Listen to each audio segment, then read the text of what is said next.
Moi, je voudrais me concentrer sur tes techniques de prospection, c'est-à-dire, Ok. donc, tu utilises un outil d'automation pour envoyer des messages à une certaine cible. Quels sont les messages? Quelles sont tes techniques? Quels conseils tu as à donner pour ceux qui… Est-ce que c'est super simple ou il y a ces complexités? Alors, on va dire que c'est super simple à mettre en place, mais que la performance, c'est pas juste, entre guillemets, uniquement avec notre outil, il n'y a pas de magie. C'est-à-dire que notre outil va vous faire gagner beaucoup de temps, vraiment vous aider, mais il faut quand même avoir une stratégie bien établie pour aller avoir les meilleures perfs. Donc, pour en quelques mots expliquer comment nous on prospecte. Donc, on se fait un sourcing mensuel d'environ 500 personnes. Donc, nous, Mensuel on seulement prend, 500. oui, oui, oui. Oui. Et enfin, on pourra en parler, mais plus le temps Ouais, passe, moins on prospecte en termes de volume. Mais on fait beaucoup plus de d'accord. qualité sur la prospection en elle-même. Donc, D'accord. on source aujourd'hui 500 personnes par mois environ, de façon très ciblée, en ayant bien pris le temps d'identifier qui étaient nos clients, leurs besoins. Donc, je vais pas rentrer dans le détail, mais tout ce qui est persona, storytelling, etc., très important. Une fois que vous avez fait ce travail-là, ensuite, on fait le sourcing et on prépare une campagne. Pour nous, une campagne sur LinkedIn, c'est l'envoi d'une invitation accompagnée d'un message, toujours. Donc, il y a deux écoles sur est-ce qu'il faut mettre un message ou pas dans l'invitation. Ouais, ouais, Nous, tout à très fait. clairement, nous, très clairement, on recommande de mettre une invitation et puis on pourra en parler, hein, si tu veux pourquoi on Ouais, ouais, recommande non, de le c'est un faire. thème intéressant. Vas-y. Ça marche. Et ensuite, du coup, après cette invitation, on envoie, nous, deux messages de relance supplémentaires sur LinkedIn. Donc, qui sont des direct messages sur LinkedIn. Et là, on a deux stratégies. Une première stratégie qu'on appelle conversationnelle, où le but, ça va être de, en fait, lancer un échange sur LinkedIn. On va pas tout de suite être dans un call to action, une présentation de l'offre, etc. On va essayer déjà de, voilà, savoir s'il y a un intérêt sur le sujet en général, essayer de détecter un besoin. Je donne un exemple concret, hein. C'est par exemple, je dirais, bonjour Pierre, vos cibles étant présentes et actives sur LinkedIn, est-ce que pour vous, LinkedIn aujourd'hui, c'est un levier important de votre stratégie de développement? Voilà, une question très simple, très ouverte, entre guillemets, qui va me permettre de engager une discussion avec la personne.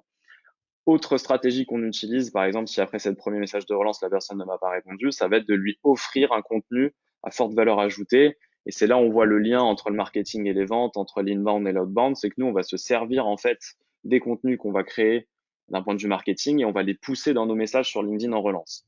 Et ça, c'est très efficace. Très clairement, les clients chez nous qui font les meilleurs perfs, ils ont adopté cette stratégie.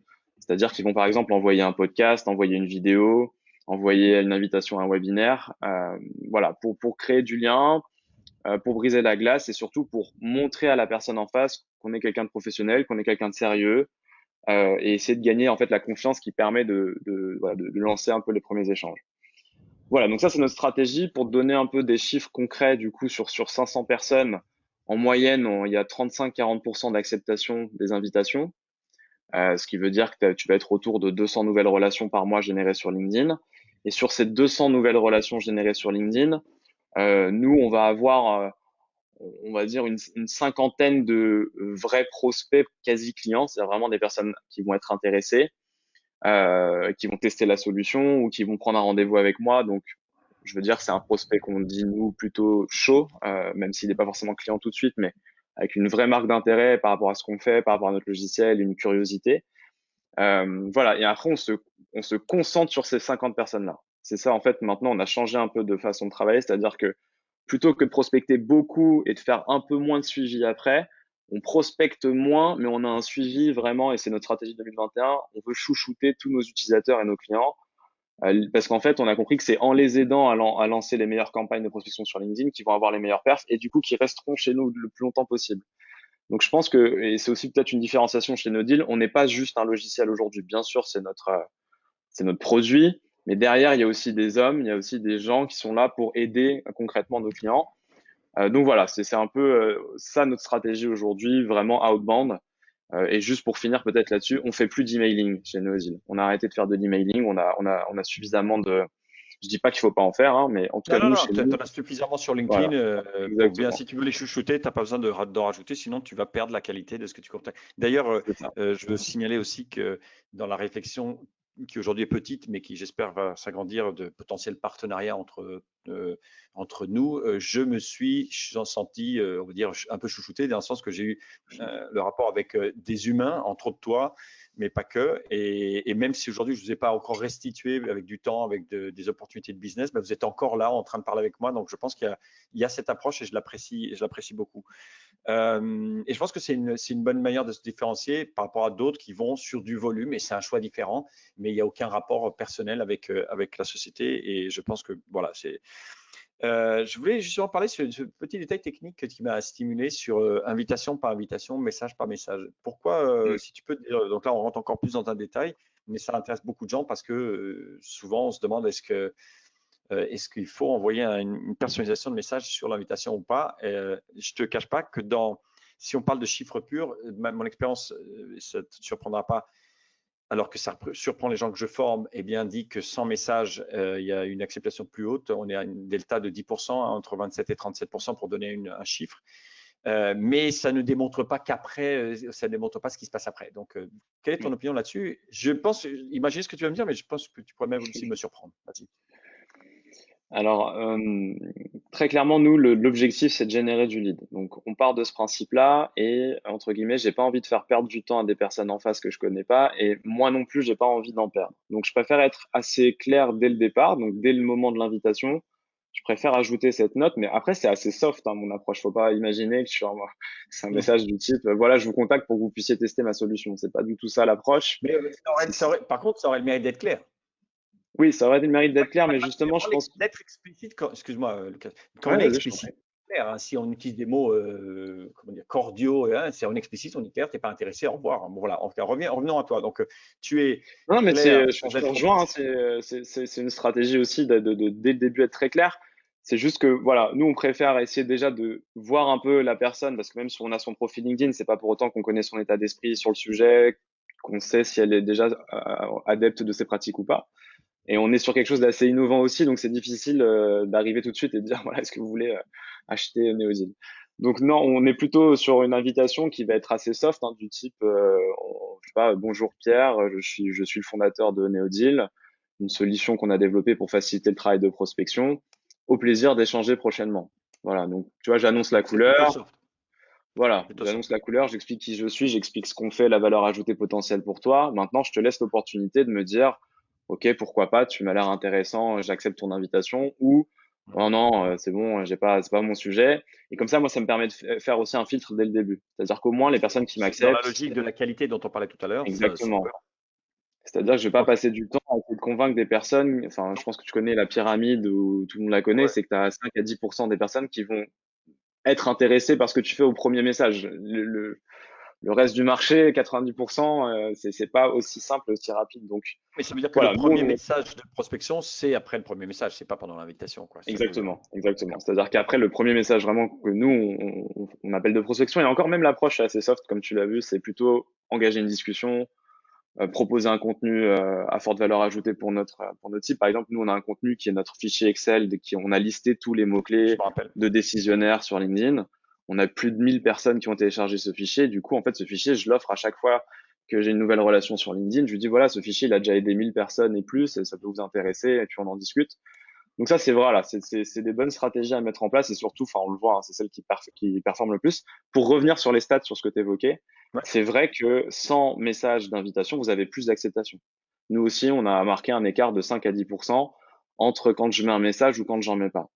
Mais nous, ce qu'on regarde, c'est à la fin, c'est le lead et la qualité du coup de la relation. Et là, pour le coup, je préfère avoir entre guillemets 5 à 10% en moins d'acceptation, mais que les personnes qui m'acceptent, voilà, ont compris à peu près qui j'étais. Et je pense qu'après, En tout cas, on n'est pas ce non plus genre de naïf conversation, sur LinkedIn. ouais, ce genre de conversation peut m'aider moi aussi dans ma prochaine formation de dire j'en ai parlé et il y a une réflexion. Il y a des gens qui soutiennent pleinement l'idée Bien de sûr. nous envoyer un message. Ah oui, oui. Je veux dire une chose, c'est que j'en ai parlé avec quelqu'un que tu suis peut-être, qui s'appelle Jean-Pascal Mollet, pour lui, qui est un coach de vente et pour lui qui a quand même 100 000 abonnés. Et il m'a dit c'est le cortex cérébral qui se met en fonction dès lors que tu mets un message et il est en train de me vendre quelque chose. Donc ça a sa raison, la tienne tient la route parce que tu te dis, oh, à la limite, s'il y a des gens qui n'acceptent pas, bah, tant mieux parce que nous, on va sur la qualité. Si tu utilises ce petit trick de LinkedIn qui n'est pas trop autorisé, qui est le fait de dire Pierre de Renaud, je vais le mettre dans mon prénom et générateur de rendez-vous, système générateur de rendez-vous, je vais le mettre dans mon nom de famille.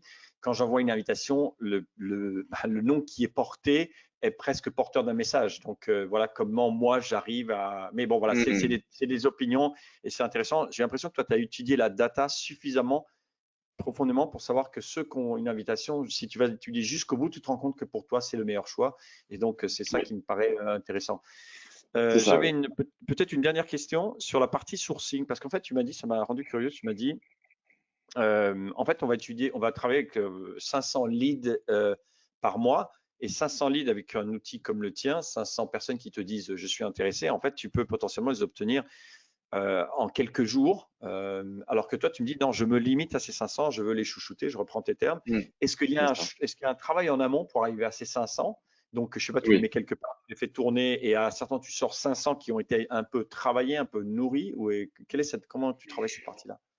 Alors non, c'est un peu plus simple que ça. C'est qu'en fait, nous, on utilise du coup Sales Navigator. D'ailleurs, nous, chez Neodil, on recommande, c'est pas une obligation d'avoir un compte Sales Navigator, mais on a tendance à le recommander assez fortement parce que ça permet justement sur la qualité du sourcing au départ, d'avoir davantage de filtres, d'avoir accès à la base de données de LinkedIn, de faire autant de recherches qu'on souhaite, etc. Donc, c'est très complémentaire finalement à Neodil derrière, mais notre travail, du coup, il est fin sur cette partie-là, sur Sales Navigator. Donc, c'est-à-dire que on a fait le profil type de nos clients et on va vraiment chercher. En fait, plus le temps passe, mais peut-être ça aussi, c'est moi qui suis en train d'apprendre le métier vraiment de commercial, mais plus le temps passe, plus je me rends compte qu'en fait, il faut choisir les clients avec qui on a envie de travailler. En fait, faut pas se prendre la tête à essayer de cibler tout le monde. C'est-à-dire que moi, je vais cibler les personnes avec qui j'ai envie de travailler. Maintenant, si elles le veulent aussi, tant mieux. Si elles le veulent pas, c'est pas grave. Bien sûr. Voilà.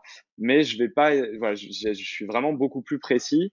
Et du coup, ça nous prend un peu plus de temps peut-être que sur d'autres stratégies un peu plus massives. Mais encore une fois, nous, plus le temps passe, plus on va dire, on fait un peu d'automation, mais c'est pas pour faire de la masse. C'est un peu différent. Donc, voilà, c'est un peu nous notre stratégie. Donc, pour te donner en termes de timing, ça doit représenter entre une demi-journée et peut-être un jour de travail par mois pour faire le sourcing. Et en fait, oui, après, on se fait un peu notre top 500 des prospects du mois qu'on va mettre et dans c'est notre suffisant pour faire tourner la machine derrière. Donc, c'est ça. Mais oui, j'ai et puis trouvé ça après, tu sais, intéressant. il y a faut savoir aussi, après, c'est une question de ressources, hein. Nous, chez Neodil, sur la partie commerciale, aujourd'hui, on est deux, donc on peut pas, enfin, voilà, tant qu'on gère ce qu'on peut gérer pour que ce soit de la très quali, et on préfère se dire, d'avoir une présence très, peut-être du coup d'avoir moins de prospects d'utilisateurs, mais on sait que le taux de conversion, on a un très très bon taux de conversion sur notre logiciel, et c'est ça qui nous intéresse surtout. Mais quand tu fais de la visibilité du prospect, il y a un discovery call où les gens achètent directement sur le site? Non, nous en fait, notre stratégie, c'est soit on propose si la personne est intéressée et qu'elle veut tester directement, on lui propose un test, donc ça, elle peut s'inscrire. Soit si la personne préfère avoir d'abord une démo et puis une discussion en fait avec nous pour leur présenter un peu notre stratégie, les chiffres, etc. Donc on laisse l'opportunité ou en fonction de l'échange, on voit à peu près comment la personne Très bien. se Donc, c'est situe. certainement pas de la masse, c'est ça que je veux dire. Vous ne faites pas de la masse. Non, non, enfin, on fait pas de la masse. Masse, ça dépend, pareil, c'est quoi pour toi faire de la masse? Moi, je peux te dire que j'ai des clients, quand je leur dis je fais 500 personnes par mois, ils me disent que c'est de la masse. Pour moi, c'est pas de la masse. Tu Non, vois, 500. tu pourrais en faire 500 par semaine, toi, tranquillement, si c'est pas Ouais, plus, voilà, quoi. je Donc, pourrais en faire 500 par semaine, mais du coup, je pense que c'est aussi une question de perception et de potentiel aussi de cible qu'on a. Enfin, moi, j'ai un marché, j'ai de la chance sur mon logiciel où effectivement, à partir du moment où on est business développeur dans une société de B2B, mon logiciel peut être intéressant. Donc, on a un marché large. Mais si vous êtes sur des marchés un peu plus niches, il faut faire attention à pas cramer votre base de contacts potentiels. Donc, c'est aussi pour ça que je pense que ça peut être intéressant. en tout cas, merci. Moi, je pourrais me poser plein de questions. Je suis vachement curieux de ce que tu fais. Et puis, je suis toujours très intéressé par qui, comme je disais tout à l'heure, à la moitié de mon âge, mais un mindset juste impressionnant. J'étais loin de ce mindset-là. On en a déjà parlé dans une autre occasion. Donc, je suis un petit fan de Neodil et je te suivrai et je suivrai ton équipe tout ce que vous faites prochainement. Merci pour ton temps et j'espère à très bientôt en tout cas. Merci beaucoup, à très bientôt. Merci, salut.